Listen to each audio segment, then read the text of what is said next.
ఇరాన్పై America ఒత్తిడి మరింత పెంచుతోంది. ఆ దేశంపై ఆర్థిక ఆంక్షలే తమ వద్ద ఉన్న అత్యంత ప్రభావవంతమైన అస్త్రమని అమెరికా ఉపాధ్యక్షుడు జేడీ వాన్స్ స్పష్టం చేశారు. ఇరాన్పై ఆర్థిక ఒత్తిడి తీసుకురావడం ఓ సున్నితమైన వ్యవహారమని, అదే సమయంలో ఇరాన్ కూడా అమెరికాపై ఆర్థిక ఒత్తిడి తెచ్చేందుకు ప్రయత్నిస్తోందని వ్యాఖ్యానించారు.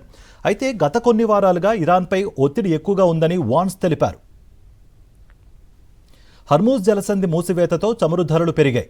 అయినప్పటికీ అమెరికా ఇంధన సరఫరాలు కొనసాగించేలా చర్యలు తీసుకుంటోందని జేడీ వాన్స్ చెప్పారు. వాణిజ్య నౌకలపై దాడులకు పాల్పడితే ఇరాన్పై మరింత ఆర్థిక ఒత్తిడి తీసుకురావడం ద్వారా ఆ దేశ నిర్ణయాలను ప్రభావితం చేయవచ్చునన్నారు. ఇరాన్ అణు సామర్థ్యాలను తిరిగి నిర్మించుకోకుండా చేయడమే అమెరికా ప్రధాన లక్ష్యమని జేడీ వాన్స్ స్పష్టం చేశారు.